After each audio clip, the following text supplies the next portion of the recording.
It's William. I'm back. I want to talk about crypto and the dreams that I've had. I haven't had any dreams this week that have had anything to do with crypto. I did share another video about a dream I had about the church I started going to.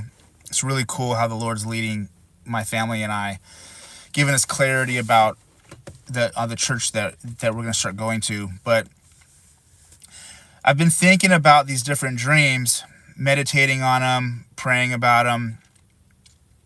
I don't really know which one I should probably start with, but I will say I'll just kind of flow with what I feel inspired to share. The dream, you're gonna have to go back and listen to the different dreams that I reference, because I'm not gonna share the whole dream, or else it'd just take forever to share all these different dreams. But the one I had about Hbar, that was the first dream I've ever had about Hbar or any other crypto besides XRP, honestly. I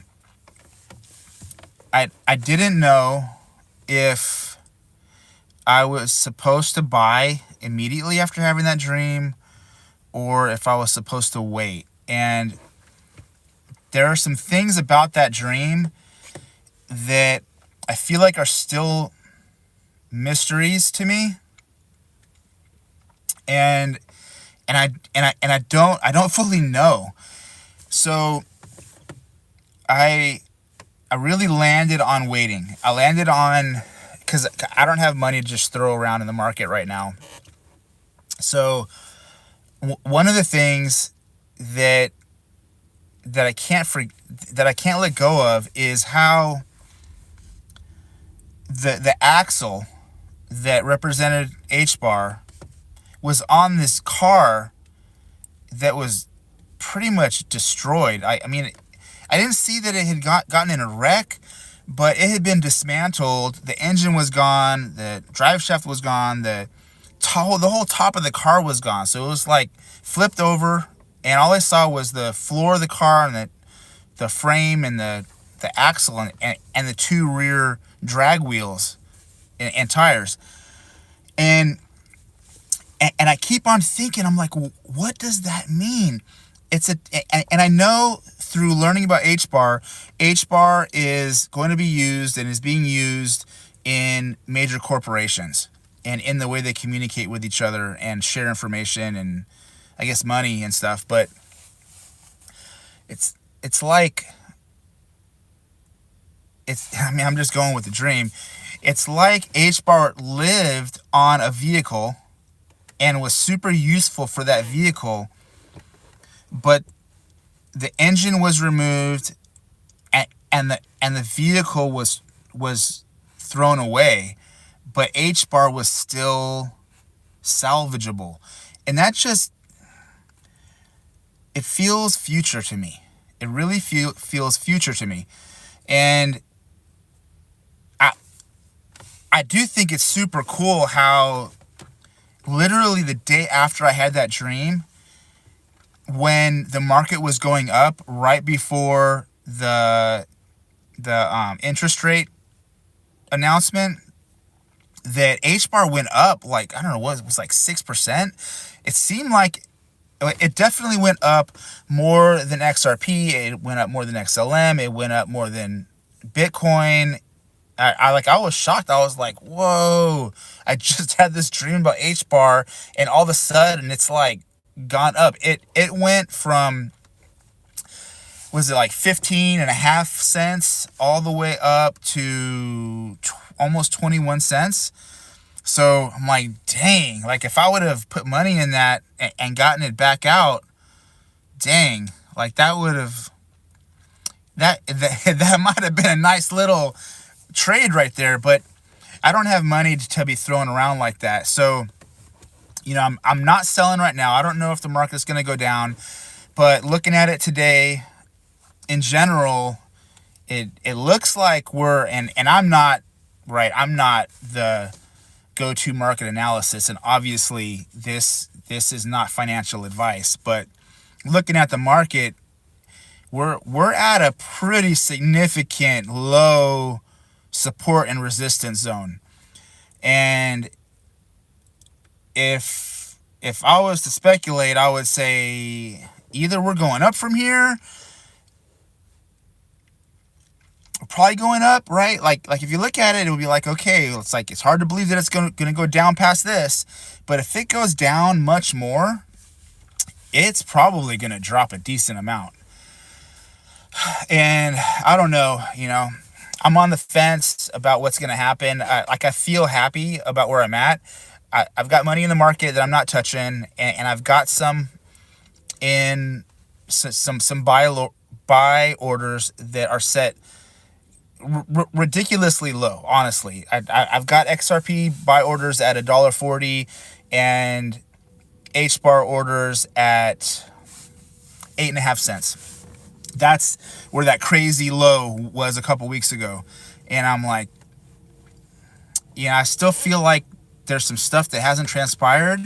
I could be wrong. Now, I did have that dream. Where XRP, and it's the only dream I've had about a specific price point, that XRP was going to go to $1.27. And I'm not saying that that's going to happen. We'll know after the fact. I don't know if that's symbolic of something else. I don't know if it's a scripture reference. But I have money set aside, and if it goes that low, there should be liquidity to buy at $1.40. So if I was somebody not in the market right now, I would not take that risk to try to buy that low. And that goes to really one of my big points is, are you just here to make money quick, or are you in a relative long-term position? I got in for the first time last November, like right when things went crazy, because of someone else's dream, and it was clearly the Lord, and it was awesome to see that happen, for it to go up that high right after the election. But that week, I had a dream about the same time period, but in November of 2026, XRP basically like being totally transformed on a whole new crazy level. And I don't know if that means the price is going to go up or if the adoption rate is going to broaden, but I'm 100% believing that something amazing is going to happen for XRP at the end of 2026. So for me, I've always been in it for the long haul for 2 years, right? From 2024 to end of 2026. And it was kind of like, all right, well, I'm going to get in and I'm going to stay in. And I did buy and sell. And shockingly, I have had dreams about highs and lows. So I am trying to time major highs and lows and take advantage of those. But I have money in and I have money outside, and I feel like that's a good place to be. I have money set at really low buy orders, but I did have the dream about November and Thanksgiving and all of that and XRP, and it's like, oh Lord, is it this Thanksgiving or is it next? I don't know. I think if I had a bunch of money, I would probably just invest right now at a decent low and wait, really, and maybe have more money on the side to buy even lower. But yeah, if anybody has any questions or any thoughts, man, please share. So I was thinking about the dream I had where I was in the future in Massachusetts, and I saw this advertising, right? It's like a 5-pane or four-pane thing, and the number 4 is symbolic of the directions, like north, south, west, east, and the elements, right? Like it's a global, it's a everywhere all at once. Sometimes the Holy Spirit is referenced as the number 4, but the wind. And I saw XRP as a little logo to the side, and all of this huge advertising was for a bank. Like I just felt like it was for some kind of future bank. And it felt like there had been major bank consolidation, and this advertising was for either the main surviving bank, or I don't know. It's just, that's kind of what it felt like, really. And I looked down and there's a little XRP logo, and again, when I was like in the dream, I knew that I was seeing something that was future. So I got my phone out in my dream and I tried to take a picture of the logo of the bank. And as I went to take a picture of it, it started to blur out. And I looked at my phone to make sure it wasn't my phone, and I like even cleaned my camera, but then it just would, every time I tried to take a photo of it, it would blur out. And I'm like, okay, what is that, the enemy, or is it just not something that we're not supposed to know yet? Or it might not even be something, it might not even be a name that exists yet. That could be, right? But before, I said it was like the bank was advertising that it was using XRP, kind of like a restaurant menu would have a little logo of Coca-Cola, like hey, we have Coca-Cola. But I was thinking about it, and I was like, it kind of did feel like that, because that's what it reminded me of. But sometimes the reverse happens. Sometimes you can have advertising for a new product, and then the parent company has a logo down in the corner, right? Like, I'm thinking right now of like Procter and Gamble. Okay, Procter and Gamble is the parent company, but what's a product that Procter and Gamble makes? I mean, it could be anything. I don't know. Do they make Tide soap? They make a lot of soaps, right?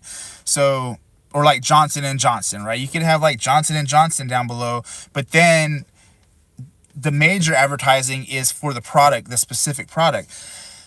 So I thought about that. I was like, that could be, and I know that XRP is increasing its like what it has its hands in, and what it's doing. And Brad Garlinghouse did say, like, it's famous, right? He's like, we want to be the Amazon of finances. And so it's something to think about. The banking and the custodial services that they're building, all these financial institutions that they're buying, whatever it is that they have as their like end goal. I mean, it can really turn into something huge that, again, like mass adoption is going to happen with them on some level. But it's just interesting. I don't have any solid conclusion about that dream, other than what I did share. I mean, the fact that I was in Massachusetts in the current time period, and then I was taken to the future, and in the current time period, I asked people on the street if they heard about XRP, and they hadn't. And the whole parallel of the American Revolution and the financial system during that time, and the what was the Continental Note that was basically printed with no backing, no gold backing, no silver backing, no nothing. major parallel to right now. What else? What other dreams have I had that I've been thinking about? Um, I have thought about the dream, the XRP dream that was all about holding. It's all about holding for a future date. I think I'm still thinking that's so important to not look at this as a lottery or a get rich quick deal. And right now, this week, leaning into another job opportunity that could be like very solid and consistent. And in the past, I never would have pursued a job like this. But in order to preserve my investment in XRP, I want my finances to be solid and secure, right? At least for the next 2 to 5 years. And that's the time frame that I'm looking at, 2 to 5 years. I'm not expecting crazy growth immediately, but it'd be amazing. So yeah, I mean, if anybody's had any dreams that they want to share, please send them to me, post it in the comments, whatever. Like and subscribe. We need real revelation, and we don't need people that want to wear prophet badges that have revelation but are so whacked out or so wrong with their application or interpretation. I'm trying to be as transparent, as honest as I can. If there's something I'm confident that I have an interpretation to, I will say that. And if there's stuff that I'm not confident about, I'm not going to say that I know. And other people have gotten mixed up in that stuff. And just because you have a dream from God, it doesn't make you a prophet. Okay? Like, you need to know how to interpret it. You need to know how to discern it out. You need to know how to apply it. And you need humility to not say things that you don't actually know, right? Like, assumption is not a attribute of maturity for a prophet. Right? I talked about that before in the video where I talked about prophetic integrity. But the prophet Samuel, man, I love him. My family and I were watching the House of David series. We love it. Going into it, there's extra biblical stuff in there. They fill in the gaps. It's dramatized. Okay, but there's some stuff in there that's so powerful where you see things you're like, yeah, that really could have been the way it was. And Samuel, definitely he's such an awesome character in that series. But it's known, right? God did not let any of his words fall to the ground. And as prophetic people, we need to embrace humility. We need to be okay with not having all the answers. We need to not jump out into presumption because we're so hyped that God spoke to us. A lot of stuff we're just going to know after the fact, and we need to be okay with that. But along with that, I think it's okay to not be content with our current level of revelation, not be content with our current level of application and interpretation. We need to be pressing in, right? We need to be in prayer. All of this stuff,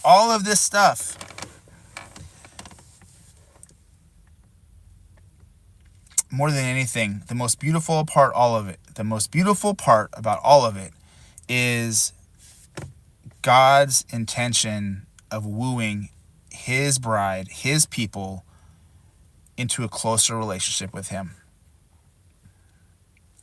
That's the coolest part. So, yeah. Blessings. Again, yeah, share, like, subscribe, all that cool stuff. I got like 150 subscribers right now.